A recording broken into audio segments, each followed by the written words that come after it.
Welcome back to the Writer's Room. On today's episode, we are talking about Fede Alvarez's thriller of a film, Don't Breathe.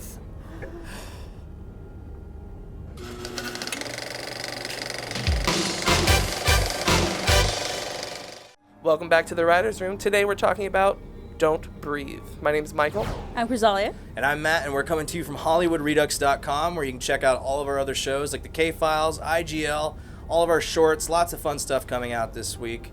We even have a short coming out this Friday. It's called We Don't Know Yet.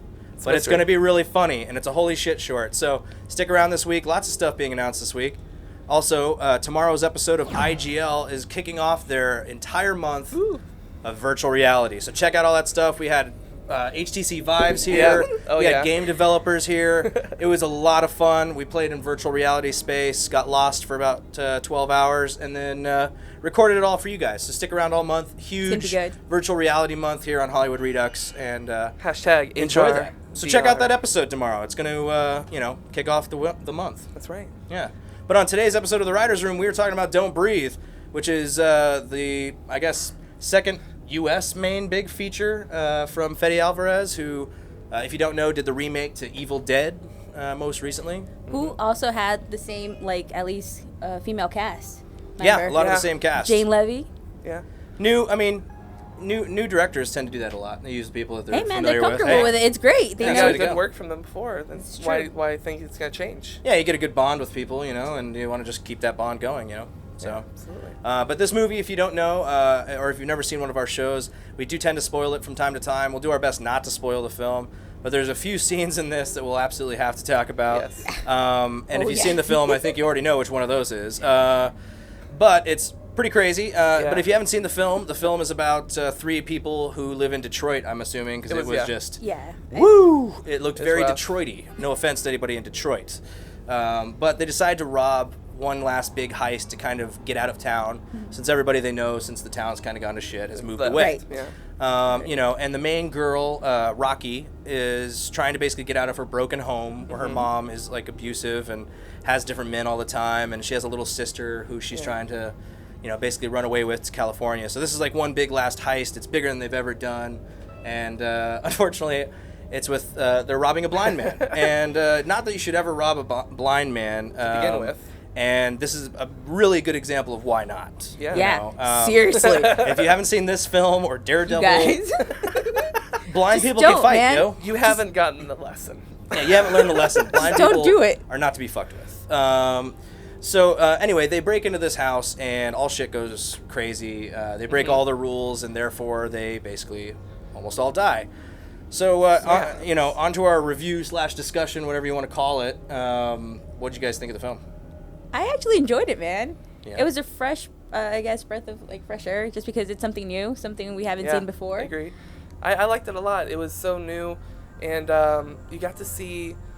It was new. It came out yesterday. It was very new. Yes, it was. Well, it was just so new story-wise. We got to see a blind person who was truly horrific. They were a horrible person at the end of the day. Yeah, he got some shrapnel from a grenade, I think, in the Gulf War. Yeah, I think it like was. that. Dude, his hearing skills were so impressive. Well, he has to, yeah. All the other senses And usually get sniffing, heightened. which is another reason why you should not rob a blind person, man. You guys, come on. Yeah, no, he was terrifying. I can't remember the actor's name off the top of my head. Stephen Lang. Stephen Lang, there we go. He's amazing. He's from Avatar.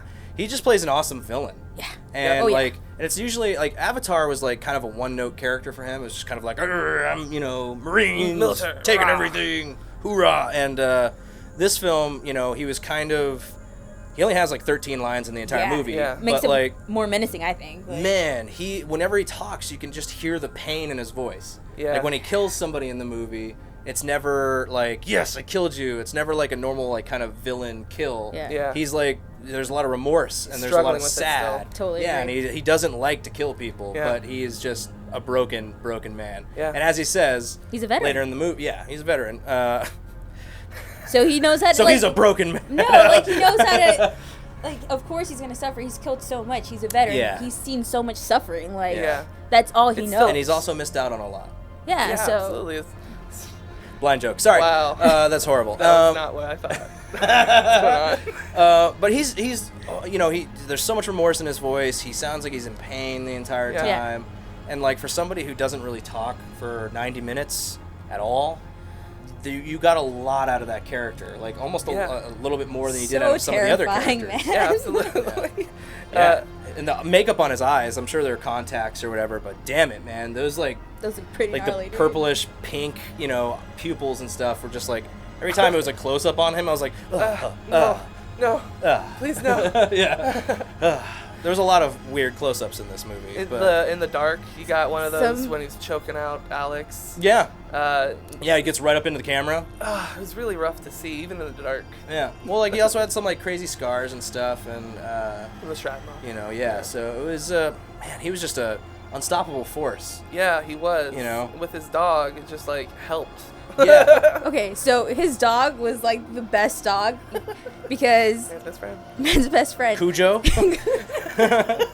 Like I love the fact when the camera would like go over to him, the scenes where he's running and chasing, he's having a blast. Yeah, the dog always looks super happy. Yeah, but on the close-ups, he's like the most aggressive, like obviously vicious dog ever. It's like the stunt dog was having a great time, and then like the A dog was stuck there just like. It was so much the fun whole to time, see throughout. I love that damn dog, dude.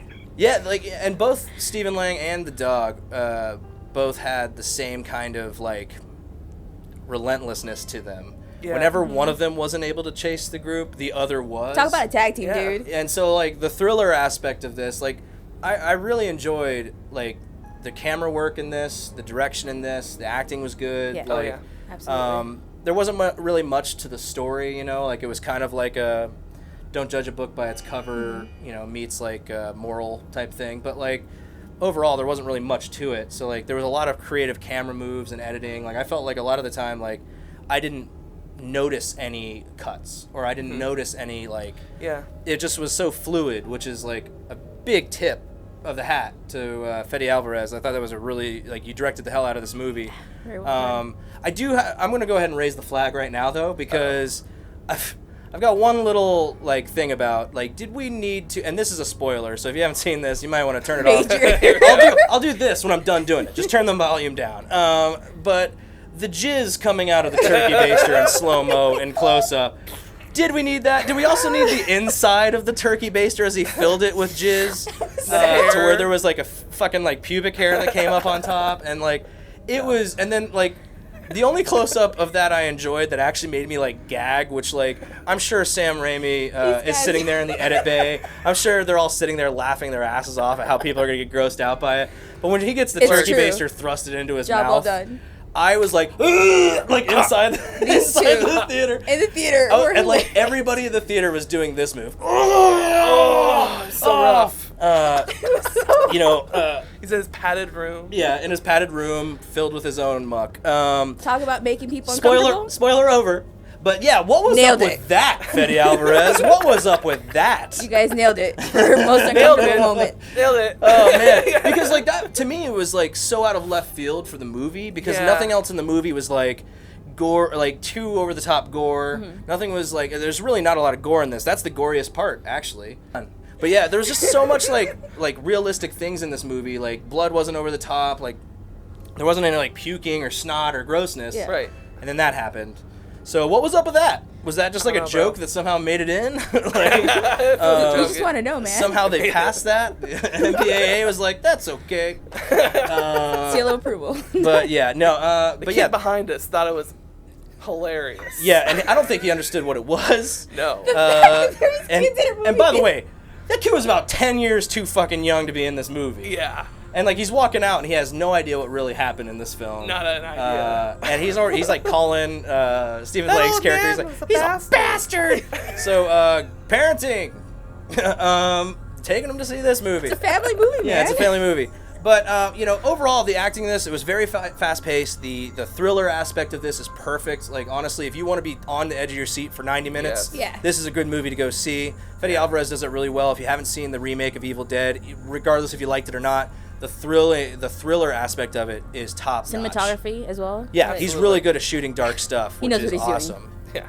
All the acting was pretty great. The script could have used some work, and I think that one scene, didn't even need to be in the film to make it good or bad, and you could have still cut around a lot of those goofy things. I would have loved to see more, or listen more on the sound aspect. Yeah, too. I would have liked to have just seen like a like pitch black scene that was all sound design. That would have been really cool. like- We had Kind of the like The pitch- Descent. We had the pitch black scene, but we didn't have the crazy Yeah. sound that I was expecting. Which Yeah, I was could have been a little expecting bit more of a more sound but design type not movie. Too, Yeah. Not too bad. You know? But overall, I loved it. Yeah, it very was enjoyable. fun. Very It was enjoyable. fun. So anyway, for the Writers Room, that's going to do it for us this week. I am your host, Matt. I'm Kazali. I am Michael. If you liked our review, please let us know in the comments below. If you didn't, also let us know. Check out some of our other shows at HollywoodRedux.com. IGL, starting tomorrow, Virtual Reality Month. That's right. Hashtag HRVR.